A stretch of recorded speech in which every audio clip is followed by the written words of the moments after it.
Nesse vídeo, vamos tentar entender o que está acontecendo com o Manchester United. Contratações milionárias que não rendem, problemas na montagem do elenco, mesmo sendo a segunda maior folha salarial da Premier League, troca de treinador no meio da temporada, jogadores que só jogam bem quando saem do United, dívidas que ultrapassam os 500 milhões de euros e um estádio que está caindo aos pedaços.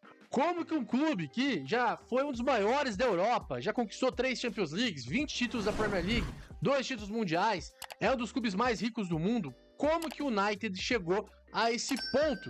E o ponto mais alarmante disso tudo é que sim, o Manchester United corre risco real de ser rebaixado para a segunda divisão. O meu nome é Edu, você está aqui no Futebol Revoluciona, seja muito bem-vindo. E para começar, vamos primeiro entender o cenário atual dos Red Devils. Manchester United tem a segunda maior folha salarial hoje aí da temporada 2024-2025 da Premier League, e mesmo assim, o time se encontra na 15ª posição, correndo um risco real de brigar contra o rebaixamento. Algo que é impensável para um clube dessa grandeza.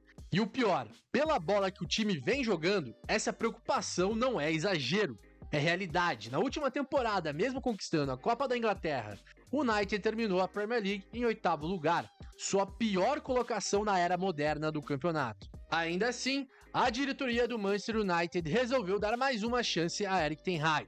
Na janela de verão, foram gastos 214,5 milhões de euros em reforços.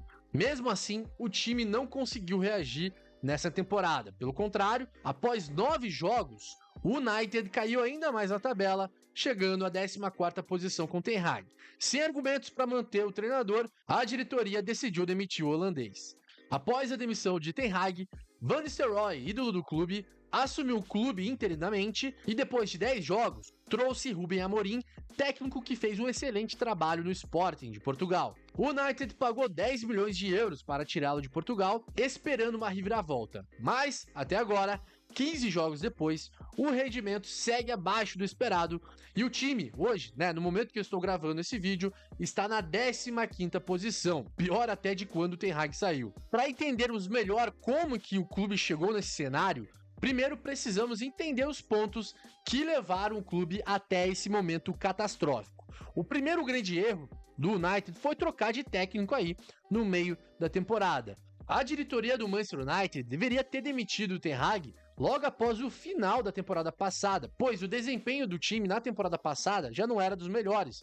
Mesmo conquistando o título da Copa da Inglaterra, o time já vinha em baixa. O treinador holandês teve 2 anos na frente do clube e teve muito mais resultados negativos e desempenhos ruins do que resultados que poderiam ali trazer algum futuro promissor para o clube. Em uma liga tão forte como a Premier League, você mudar de técnico com o carro andando é pedir para passar sufoco. E mesmo o Ruben Amorim, tendo tudo para ser um excelente treinador, ele nunca tinha atuado nesse nível de pressão. Por mais grande que o Sporting seja em Portugal, a pressão é diferente. Dentro de campo, a mudança do modelo de jogo, da metodologia, dos treinamentos, mudou de forma abrupta também. Ruben Amorim tem jogado com 3 zagueiros e 2 atacantes por dentro, sem pontas, diferente dos esquemas táticos de ten Hag, que sempre tinham 2 pontas. Essa é uma alteração que exige tempo, que exige treinamento. E o United hoje não tem tempo. O time não pode mais desperdiçar pontos. Só que os problemas no Manchester United não estão acontecendo só aí nessa temporada ou nas últimas temporadas. Na verdade, dá pra gente dizer que desde a saída do Alex Ferguson, a instabilidade do Manchester United começou. Desde que a família Glazer assumiu o controle em 2005, o United passou a ser gerido mais como um negócio apenas para dar lucros do que como um clube de futebol que busca títulos. A família Glazer assumiu o controle do Manchester United em 2005, comprando o clube por aproximadamente 790 milhões de libras. O grande problema é que eles financiaram a compra com empréstimos, ou seja, colocando uma dívida diretamente no clube. Desde então, o United passou a operar sob forte pressão financeira, pagando juros milionários ao longo dos últimos anos, enquanto os donos raramente investem o dinheiro próprio. Nos primeiros anos, a gestão Glazer não foi tão questionada, já que Sir Alex Ferguson manteve o time competitivo, conquistando títulos, inclusive o título da Liga dos Campeões na temporada 2007-2008. Mas depois da sua aposentadoria em 2013, o clube entrou em declínio. O United seguiu gastando muito em contratações, mas sem um planejamento claro. Em fevereiro de 2024, com uma forte pressão da torcida sobre os Glazers, os donos do clube decidiram então delegar a gestão do futebol para Jim Ratcliffe, bilionário britânico, fundador e maior acionista da Ineos, um dos maiores conglomerados petroquímicos do mundo. Ratcliffe, que já havia tentado comprar o United antes, então acabou assumindo o controle total do departamento de futebol, com a promessa de reestruturar o time. Mas, até agora, os resultados mostram que a crise está longe do fim. E são 4 principais pontos que a torcida do United mais critica em relação à gestão dos Glazers. A primeira crítica é que a dívida hoje do United ultrapassa os 500 milhões de euros. A compra do United pelos Glazers lá em 2005 foi feita por meio de vários empréstimos, um modelo que colocou toda a dívida da aquisição do clube sobre os ombros do próprio clube. Antes disso, o United era financeiramente saudável, mas, desde então, bilhões foram pagos apenas em juros para bancos e dividendos para os sócios, algo que revolta completamente a torcida. A segunda crítica é em relação à infraestrutura do United, que está defasada. O Old Trafford, um dos estádios mais lendários da Inglaterra, está ficando para trás. Vazamentos, problemas estruturais e falta de modernização são queixas constantes dos torcedores. Enquanto outros clubes da Premier League construíram ou reformaram suas arenas com tecnologia de ponta, o United segue sem um plano claro de renovação do seu estádio. O centro de treinamento de Carrington também sofre com a falta de investimento, tornando-se defasado em relação aos padrões dos clubes de elite. A terceira crítica da torcida é em relação à falta de comunicação e descaso dos Glazers com os torcedores.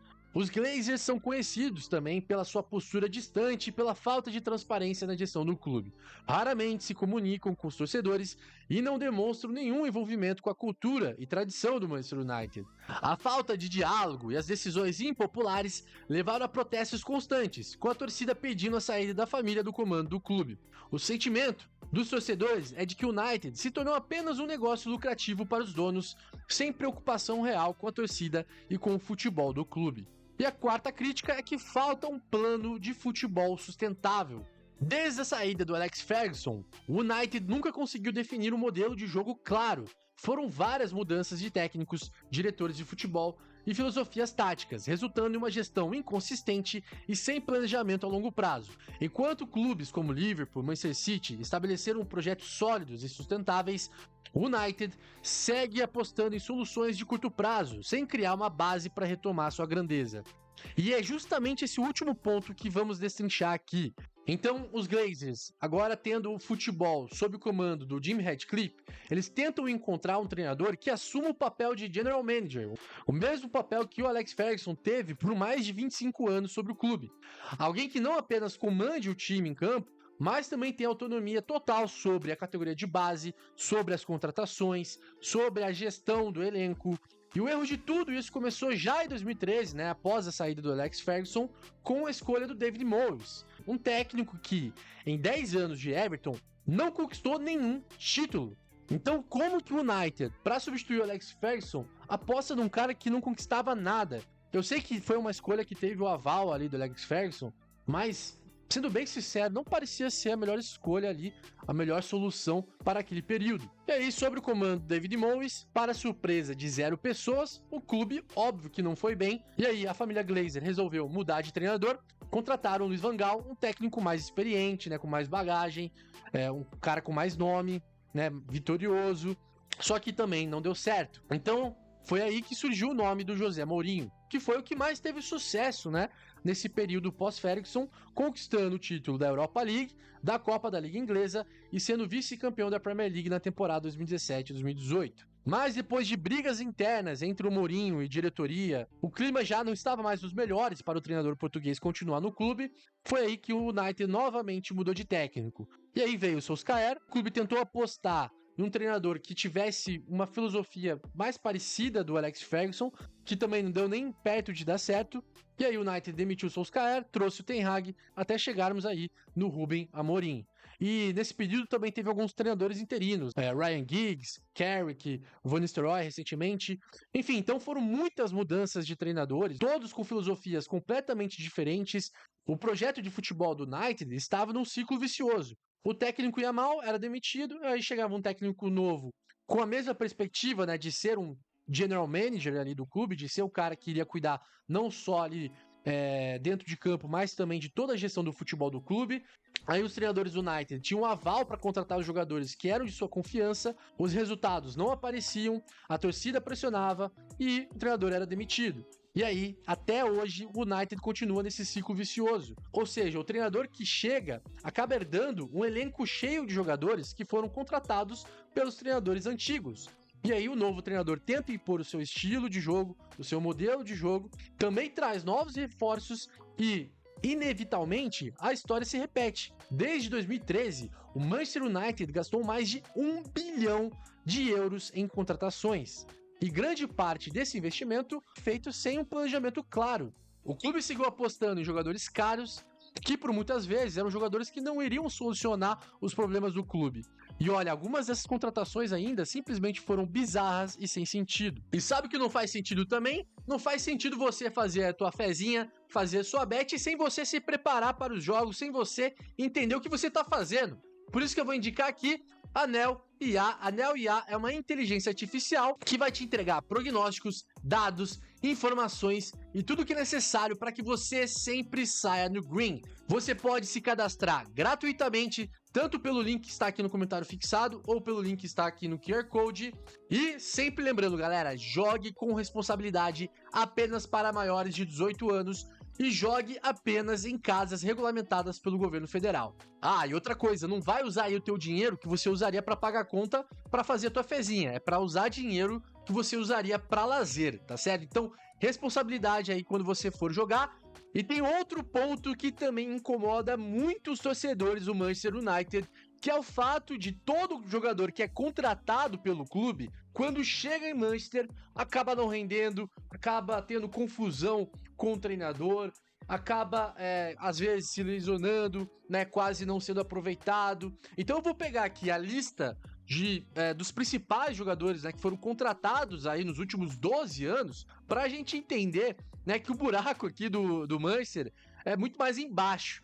Né? Então, começando aqui com o Pogba, que foi a maior contratação da história do clube, o clube pagou 105 milhões de euros. O Pogba foi um fenômeno na Juventus, né? Foi campeão do mundo com a França, mas o Manchester United, ele nunca foi o mesmo Pogba da Juventus. Nunca teve nem de perto ali o mesmo rendimento que ele teve no clube italiano. Antony, segunda maior contratação do clube, o clube pagou 95 milhões de euros no Antony, e também o Antony foi uma negação, né, no Manchester United. Jogou nada, surgiu muito bem no São Paulo, depois brilhou no Ajax, ajudou muito a equipe holandesa, foi o auge dele, mas aqui eu acho que foi um erro de leitura do Antony. O Antony é sim um bom jogador, mas pagar 95 milhões de euros no Antony, eu acho que foi exagero aqui. Eu acho que ele nunca demonstrou bola, né? Nunca demonstrou capacidade para ser ali um grande craque do futebol europeu. E quando você paga ali 95 milhões de euros, você tá esperando que esse cara se torne sim um dos melhores jogadores ali da Europa, um dos melhores, um jogador que vai resolver grandes jogos. E eu acho que o Antony nunca teve essa capacidade. Enfim, minha opinião, deixa aí nos comentários se você concorda ou não. Inclusive, foi só sair do Manchester United, foi emprestado para o Real Betis e lá no clube espanhol tá comendo a bola, tá jogando muito bem. Enfim, mais um caso aí de jogador que no Manchester United não rende nada. Maguire, aqui foi delírio coletivo, né? Aqui foi uma loucura. Um jogador extremamente supervalorizado, um zagueiro comum, e o Manchester foi lá e pagou 87 milhões de euros no Maguire. Enfim, foi, na minha opinião, uma das maiores bizarrices da história, uma das piores contratações da história. Inclusive, eu acho que ele tá fazendo tempo extra no Manchester United, tá há muito tempo já no clube. Eu acho que ele é um dos símbolos, né, dessa era aí fracassada do Manchester United. Outro cara que também não rendeu nada no Manchester, inclusive até brigou com o treinador, foi o Sancho. O Sancho foi contratado por 85 milhões de euros, brigou com o Ten Hag, né? E aí depois ele teve que ser emprestado ali pro Borussia, o clube anterior ao Manchester United, né? Ele tava no Borussia, foi para o Manchester, e aí do Manchester ele foi emprestado pro Borussia. No Borussia foi muito bem, tanto antes do Manchester United quanto depois, né? Ajudou a equipe a chegar à final da Liga dos Campeões, mas o Manchester United, ele rendeu nada. Aí a gente pode falar aqui de outros nomes, né? Lukaku também, que até teve uma boa temporada no Manchester, não foi uma negação completa mas até inclusive brigou pela titularidade ali com o Ibrahimovic. O clube pagou 84 milhões de euros. O United entendia que ele poderia ser melhor aproveitado, por exemplo, né? Di Maria só jogou uma temporada no Manchester United e foi mal aproveitado pelo Van Gaal, né? Na época que o Van Gaal era o treinador do clube. Højlund surgiu muito bem na Atalanta e no Manchester United nunca conseguiu ter confiança para render por 3, 4, 5, 6 jogos seguidos. Até começou bem no clube, mas hoje aí tá mal. Dá pra ver que é claramente um problema de confiança, né? E atacante precisa estar confiante pra render. E aí a gente tem outros casos, né? Como o Casemiro, que é uma lenda, mas o Manchester United nunca foi o mesmo Casemiro do Real Madrid. Mason Mount ganhou Champions League com o Chelsea jogando muita bola. E no Manchester United ele aqui foi um caso de lesões, né? Ele sofreu muito com lesões e nunca conseguiu ter uma sequência de jogos ali para conseguir render no United. Tem o Martial também, que surgiu muito bem no futebol francês e nunca jogou o que se esperava dele. Zirkzee foi contratado nessa temporada e já tá sendo aí uma grande decepção também, né? Não conseguiu render o que estava rendendo pelo Bolonha, o que ele rendeu também pelo Bayern de Munique. Mkhitaryan até não foi mal no Manchester United, foi bem durante o período ali do United, mas também o torcedor do Manchester sente que ele foi mal aproveitado, né? Não foi tão bem aproveitado no clube, igual ele foi bem aproveitado no Arsenal e na Internazionale. Rafael Varane fazia uma das melhores duplas de zaga do século XXI ao lado do Sérgio Ramos. Quando o Varane se transferiu para o United, cara, foi ali que a bruxaria começou a sofrer com lesão, não teve tanta sequência de jogos como titular na zaga do Manchester United, e aqui entra na lista de problemas de lesão, né, que o clube teve nos últimos anos, tanto que o Varane aí se aposentou nessa temporada agora com 31 anos. Van de Beek, que surgiu muito bem no Ajax, também nunca jogou esperado, e se a gente pegar vários outros nomes, a lista é gigantesca, inclusive os nomes que surgiram da base do Manchester United. Greenwood foi um problema ali extra-campo, ele teve aquele problema com a justiça, que ele foi acusado de ter agredido a esposa, inclusive ele tá até hoje aí com a esposa dele, né, ele se resolveu ali com a justiça, então tá jogando aí no Olympique de Marseille, mas o Manchester United ele teve esse problema. Elanga, que foi um grande erro do Manchester United, na minha opinião. Hoje aí o United não tem atacante e o Elanga tá brilhando no Nottingham Forest. E por fim, outro nome que surgiu na base, que viveu altos e baixos nesses últimos anos, foi o Marcus Rashford. Até acho que ele foi bem durante todo esse período no United, porém saiu de maneira melancólica do clube, né? Rashford foi criado no Manchester United, ele começou no clube quando ele era criança ainda, torcedor do clube, e brigou agora, né, com o Ruben Amorim e acabou aí sendo emprestado para o Aston Villa. É um cara que viveu muitos altos e baixos. Tiveram jogos que ele até teve desempenho ali de candidato à bola de ouro, né? Em alguns períodos ali do Manchester United, mas em outros períodos ele simplesmente sumia, virava banco, virava reserva, então ele nunca conseguiu ter consistência no Manchester. E aí eu vou pegar outros dois casos, né? Ibrahimovic, que na minha opinião foi o melhor jogador durante todo esse período, né? Foi ali uma das estrelas do Manchester United no título da Europa League ao lado do José Mourinho. Bruno Fernandes, que dentre as últimas contratações aí dos últimos 5 anos, é o único cara que consegue render, é o único cara regular, é o capitão do time, é a referência técnica ali do United, então é o único cara, digamos, confiável hoje do clube. E o Cristiano Ronaldo, né, que teve a sua segunda passagem pelo clube. A torcida do Manchester United é dividida em relação ao Cristiano Ronaldo. Parte da torcida ficou do lado dele, outra parte ficou do lado do Ten Hag, né? O Cristiano Ronaldo teve um problema com o Ten Hag. Eu, assim, fico um pouco dividido, né? Mas eu acho que foi um grande erro também do Ten Hag ter tratado o Cristiano Ronaldo como se fosse um atacante comum, né? O Ten Hag não colocava ele em jogos grandes contra o Liverpool, contra o Manchester City. E, cara, quando você tem um atacante desse calibre, porra, o talento, né? O cara que é craque, o cara que é diferente, você tem que tratar de maneira diferente. Não dá pra você simplesmente argumentar igual o Ten Hag argumentava, falando de, mas o Cristiano Ronaldo não tem a mesma recomposição tática ou não tem a mesma marcação, pressão que outros atacantes aqui me disponibilizam. Então, assim, cara, foi um grande erro também ali de gestão de grupo, né, do Ten Hag, tanto que o Ten Hag teve muitos problemas ali com alguns jogadores, né, teve problema com o Jadon Sancho, como eu já falei, teve problema com o Cristiano Ronaldo, saiu aí também, até meio brigado também do clube, e pode ver que é uma constância aí do Manchester United nesses últimos anos. Quando você tem uma lista imensa de jogadores que renderam em outros clubes, que renderam em outros clubes gigantes da Europa, mas que quando pisam no Manchester United não conseguem render, o problema não tá no jogador, o problema não tá ali em cada jogador, o problema tá no clube, o problema tá na gestão de futebol, o problema tá na escolha dos treinadores que o United teve aí ao longo de todos esses últimos anos. E para comprovar esse problema, é só você ver hoje aí o elenco atual do clube.